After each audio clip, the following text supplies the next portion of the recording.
Hello students, welcome to my channel and welcome to class 10th।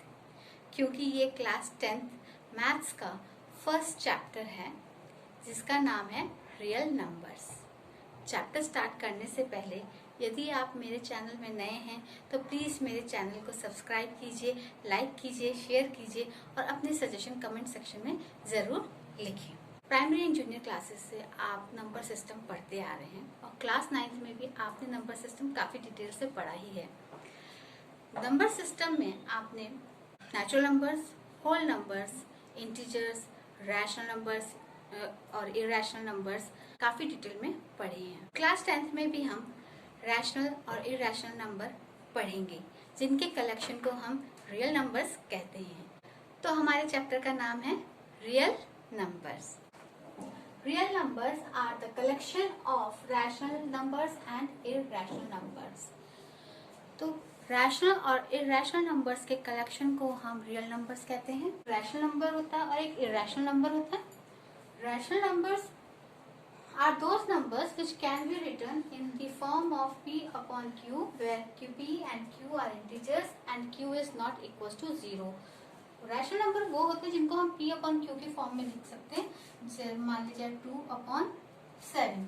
और यहाँ पर जो q है, q जो हमें यहाँ पे आया है वो है 7, तो q 0 के इक्वल नहीं हो सकता। अगर q 0 हो गया तो वो रैशनल नंबर नहीं होगा। Okay. Irrational numbers, those numbers which cannot be written in the form of p upon q whereas p and q are integers and q is not equals to 0। हम irrational numbers को p upon q के form में नहीं लिख सकते। For example √2 0.10110111 for example.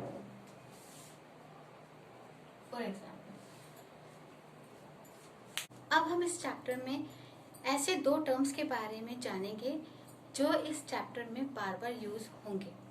ये दो terms हैं लेमा और एल्गोरिथम। इन दोनों टर्म्स के बारे में आपने ना तो पहले पढ़ा है और ना ही आपको इसकी नॉलेज है। तो चलिए लेमा और एल्गोरिथम को एक एक करके समझते हैं। Lemma, A lemma is a proven statement used for proving another statement। Lemma वो प्रूवन स्टेटमेंट होते हैं जो दूसरे स्टेटमेंट को प्रूव करने के लिए यूज में आते हैं। Algorithm, it is a series of well defined steps which helps to solve a problem. ये एक सीरीज होती है जो स्टेप बाय स्टेप की जाती है ताकि कोई जो प्रॉब्लम है उसको सॉल्व करने में हेल्प मिले। फॉर एग्जाम्पल, आपको स्कूल जाना है तो आप सुबह सुबह मॉर्निंग में सबसे पहले फ्रेश होंगे, ब्रेकफास्ट करेंगे, फिर उसके बाद यूनिफॉर्म पहनेंगे, फिर आप स्कूल बस या कार से अपने स्कूल पहुंचेंगे। तो जो भी आपने स्टेप वाइज एक सीरीज में जो वर्क किया है वही एक एल्गोरिथम है। नेक्स्ट टॉपिक है यूक्लिड्स डिवीजन लेमा। इस टॉपिक को समझने से पहले हम डिवीजन को थोड़ा रिवाइज करते हैं।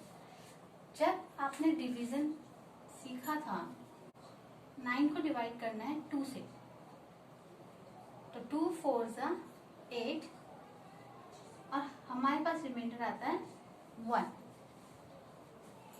यहाँ पर 9 डिविडेंड है, 2 divisor and 4 is quotient, 1 is remainder।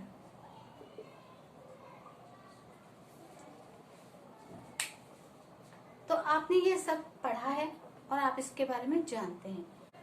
तो जब हम इसको फॉर्मूले में लिखते हैं इसका, तो dividend divisor multiply quotient plus reminder. आपने ये तो पढ़ा था। मान लीजिए लेट हम डिविडेंड को a मान लेते हैं डिवाइजर को b मान लेते हैं। तो जब हमने डिविडेंड को डिवाइजर से डिवाइड किया तो हमारे पास क्वोशिएंट आया, लेट क्वोशिएंट बी q, और जो रिमाइंडर आया वो r। इस क्वेश्चन के अकॉर्डिंग हमने डिविडेंड को क्या माना a, डिवाइजर को क्या माना b, क्वोशिएंट को क्या माना q, और रिमाइंडर को क्या माना हमने r। तो हमारे पास क्या इक्वेशन आई, a equals to B Q plus R. अब आप रिमाइंडर देखिएगा, जब भी हम किसी नंबर को किसी नंबर से डिवाइड करते हैं कि या किसी भी दो नंबर को जब हम डिवाइड करते हैं तो हमारे पास क्वोशिएंट आता है और रिमाइंडर आता है। तो आपने हमेशा ध्यान दिया होगा कि जो रिमाइंडर आता है वो हमेशा डिवाइजर से छोटा होता है। अगर वो डिवाइजर से बड़ा होगा तो वो हम आगे डिवाइड करेंगे, फिर इट मीन्स जो रिमाइंडर है वो 0 के इक्वल होगा या ग्रेटर देन 0 होगा और डिवाइजर से वो छोटा होगा। ये कंडीशन होती है, इसके वजह से ये कंडीशन हमारे सामने आती है। तो ये हमेशा याद रखिएगा, जब a equals to B Q plus R तो इसमें रिमाइंडर हमेशा या तो 0 के इक्वल होगा या 0 से ग्रेटर होगा, लेकिन डिवाइजर से छोटा होगा। यही कॉन्सेप्ट है यूक्लिड्स डिवीजन लेमा का। तो यूक्लिड्स डिवीजन लेमा क्या कहता है, for any two given positive integers, हमें कोई दो पॉजिटिव इंटीजर्स दिए गए हैं, मान लीजिए a and b, there exist unique whole numbers q and r।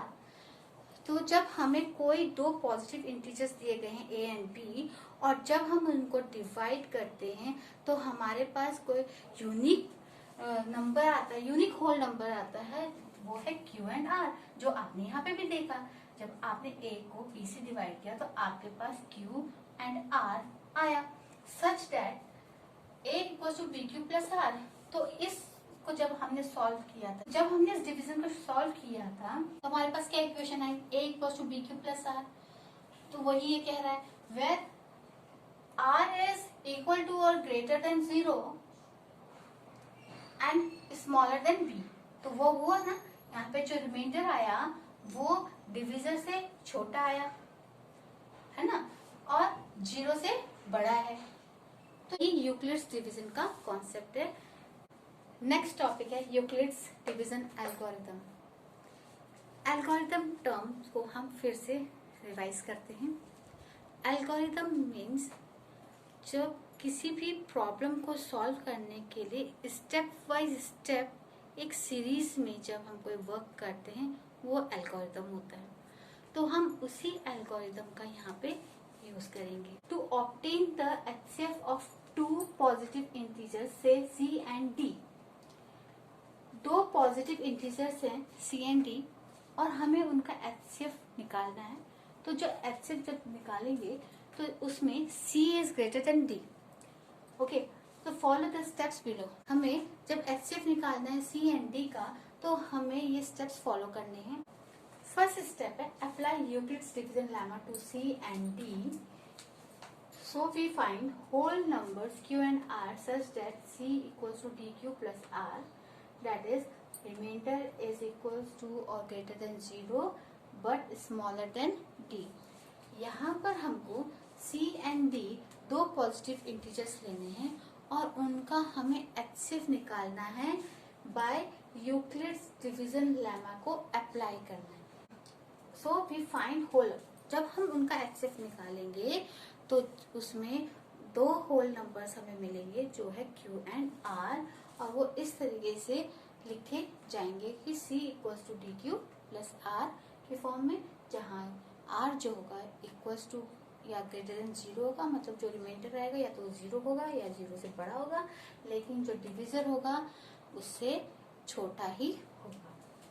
For example हम कोई दो पॉजिटिव इंटीजर्स लेते हैं, मान लीजिए 20 एंड 6, और उन 20 एंड 6 का हम एचसीएफ निकालेंगे by applying Euclid's division lemma, और उसको हम यूक्लिड्स डिवीजन एल्गोरिथम में यूज करेंगे। स्टेप वाइज हम उसको फिर सॉल्व करेंगे।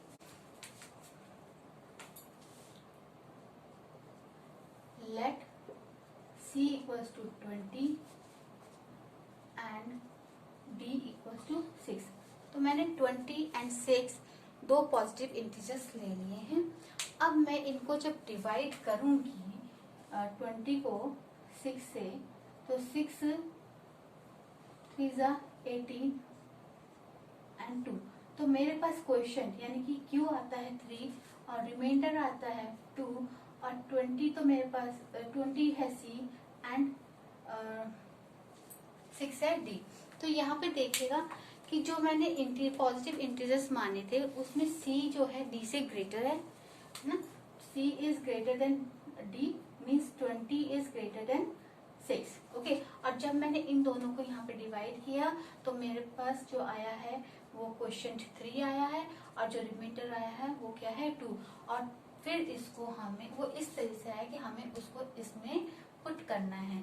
तो देखो हमें इस पे अप्लाई करना है C को डी क्यू प्लस आर पर। C कितना लिया था हमने 20 एंड D को हमने 6 माना था। तो क्वेश्चन कितना आया हमारे पास 3 प्लस रिमाइंडर कितना आया हमारे पास 2। जहाँ पे है 0 से तो बड़ा है, कितना है यहाँ पे 2 है तो वो 0 से तो बड़ा ही है, बट स्मॉलर देन D। और D कितना है हमारे पास 6 तो वो 6 से छोटा है। तो ये चीज ये हमने यहाँ पे प्रूफ कर दिया कि जो रिमाइंडर है वो ग्रेटर है ओके 0 से, लेकिन स्मॉलर है 6 से।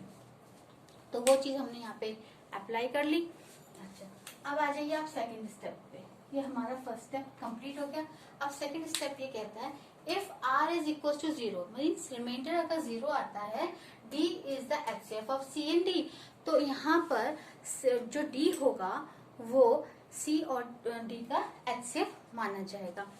If r is not equal to 0, लेकिन अगर r 0 के इक्वल नहीं है, जो ये कंडीशन अप्लाई हो रही है यहाँ पे, जो रिमाइंडर है जो r आया है वो क्या है 0 के इक्वल नहीं है, r यहाँ पे 2 है।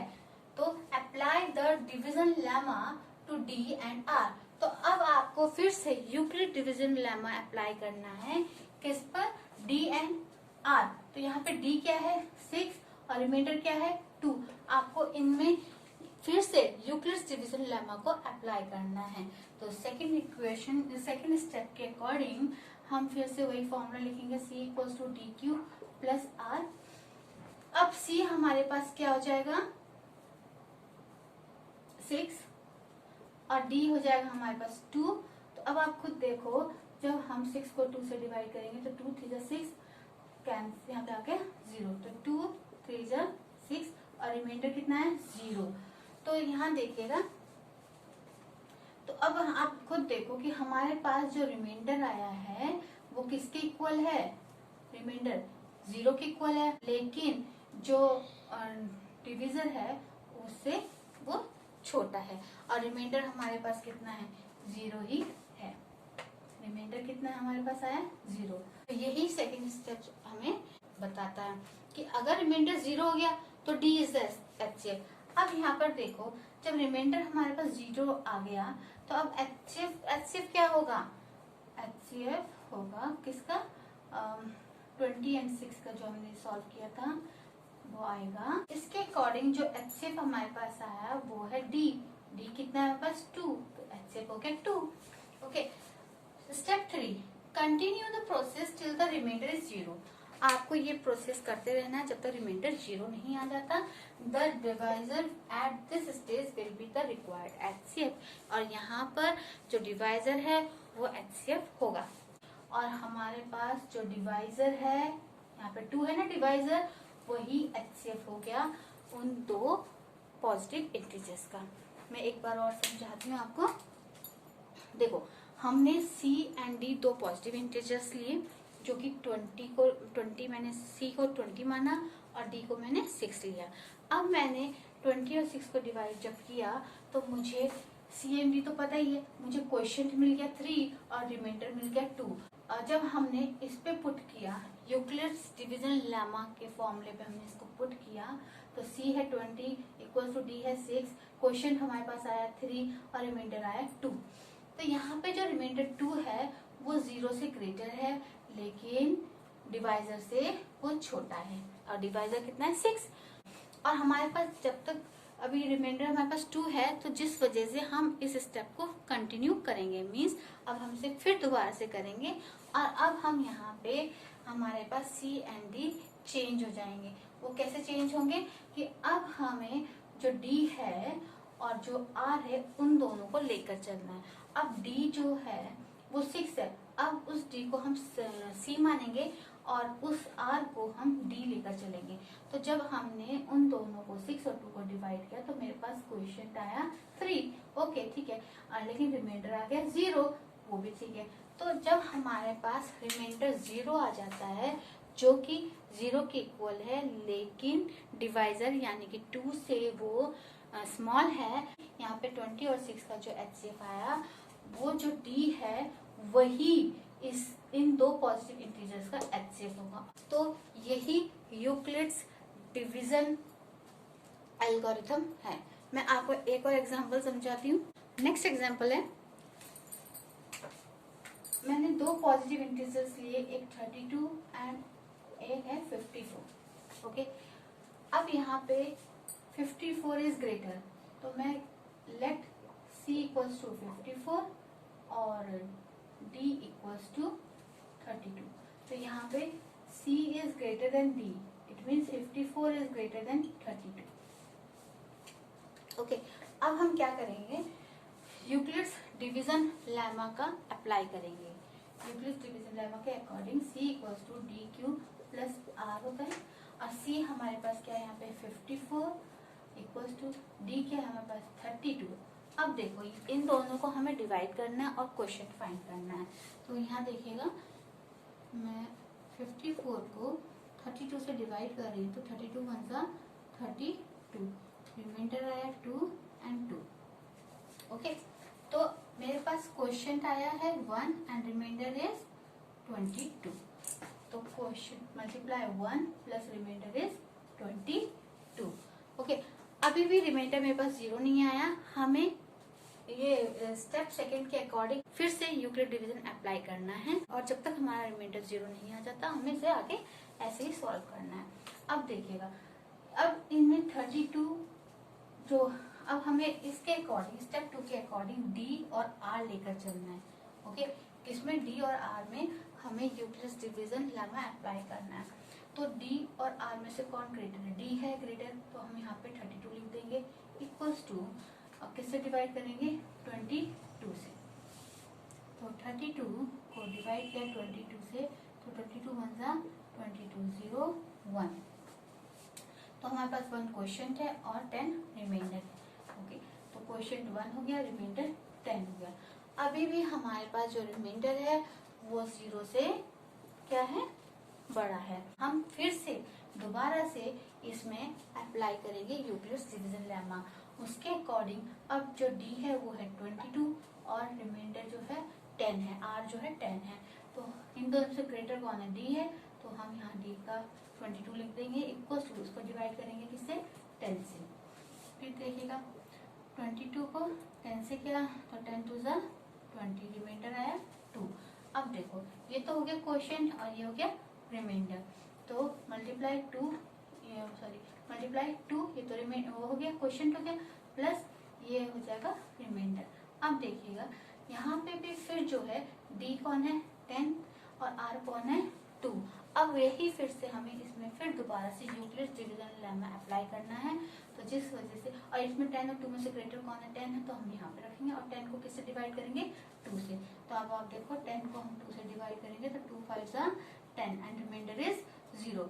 तो quotient is 5, reminder is 0, multiply 5 plus reminder is 0। यहाँ पे हमारा रिमाइंडर 0 आया है, और उसके बाद जब हमारा रिमाइंडर 0 आ जाता है तो divisor at this stage will be the required HCF। तो इस स्टेज पर जब यहाँ पे रिमाइंडर 0 आ जाता है तो हमारे पास जब डिविजर होता है वही HCF होता है उन दो पॉजिटिव इंटीजर्स का।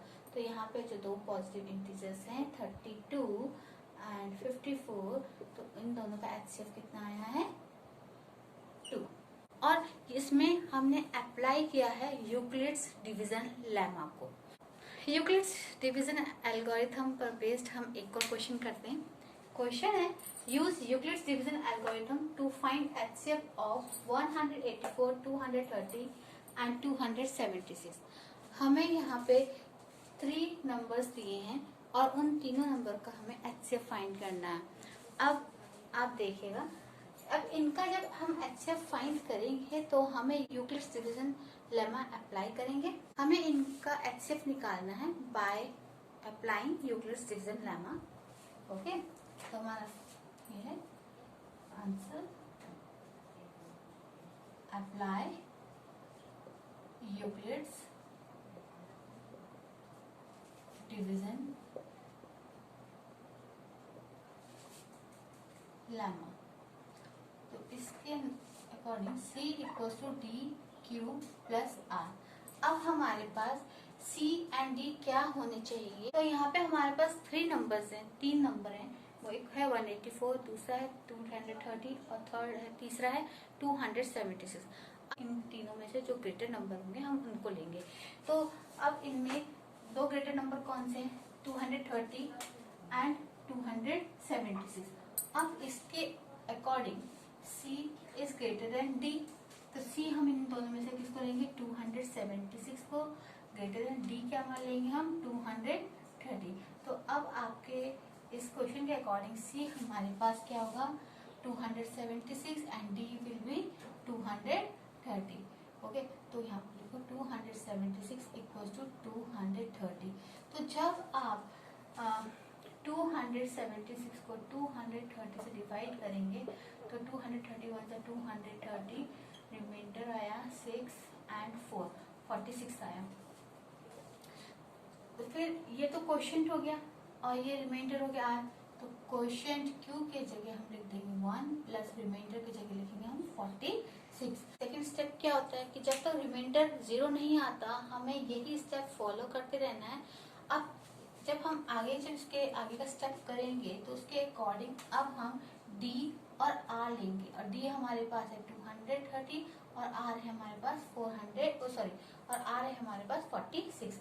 तो अब हम D को हम यहाँ रखेंगे, C इक्वल्स टू R को यहाँ लेंगे। अब हम इन दोनों को डिवाइड करेंगे, 230 को 46 से, तो 46 5 230 कैंसिल। हमारे पास क्वेश्चन आया है 5 और रिमाइंडर आया हमारे पास 0। तो इसके अकॉर्डिंग क्वेश्चन पे हम लिखेंगे 5 प्लस रिमाइंडर है 0। जब हमारे पास रिमाइंडर 0 आ जाता है तो इसमें जो डिविजर होगा वही एचसीएफ होगा 276 और 230 का। तो एचसीएफ ऑफ 276 एंड 230 इज 46। अब यहाँ पे 46 तो आ गया, लेकिन अभी हमें आगे और एक स्टेप करना है। एक और नंबर है वो है 184। इसका भी तो हमें एचसीएफ निकालना है। अब इसका एचसीएफ कैसे निकालेंगे? अब हमारे पास जो एचसीएफ आया है 46 और 184, अब हम इन दोनों को सॉल्व करेंगे और किस पे? इसी यूक्लिड्स डिवीजन लेमा को अप्लाई करते हुए हम 46 और 184 का भी एचसीएफ सॉल्व करेंगे। नेक्स्ट स्टेप है फाइंड एचसीएफ ऑफ 184 एंड 46। तो इसका एचसीएफ कैसे फाइंड करेंगे? इसके एचसीएफ को फाइंड करने के लिए हमें फिर से यूक्लिड्स डिवीजन लेमा को अप्लाई करना है। तो उसके according C is equal to D Q plus R, और यहाँ पे C जो है 184 होगा और D जो होगा 46 होगा। क्यों? क्योंकि C जो है D से ग्रेटर होता है। तो 184 इज ग्रेटर देन 46। ओके, तो यहाँ पे C की जगह 184, D आ गया 46। अब हम इन दोनों को आपस में डिवाइड करेंगे, तो 184 को 46 से डिवाइड 4 से 24। तो देखो, जब हमने 46 से जब डिवाइड किया 184 को तो हमारे पास क्वेश्चन आया 4 और रिमाइंडर आया 0। तो मल्टीप्लाई क्वेश्चन 4 प्लस रिमाइंडर 0। और यहाँ पे देखो, जब रिमाइंडर हमारे पास 0 हो जाता है तो वहाँ पे जो डिविजर होता है वही उन दो नंबर का एचसीएफ होता है। तो यहाँ पे डिविजर है 46 और वो दो नंबर है 184 एंड 46। तो अब इन दोनों का जो एचसीएफ होगा वो क्या है? 46। HCF of 184 and 46 equals to 46। इस तरह से हमने यूक्लिड्स डिवीजन लेमा को अप्लाई करके यूक्लिड्स डिवीजन एल्गोरिथम को से हमने क्वेश्चन को सॉल्व किया।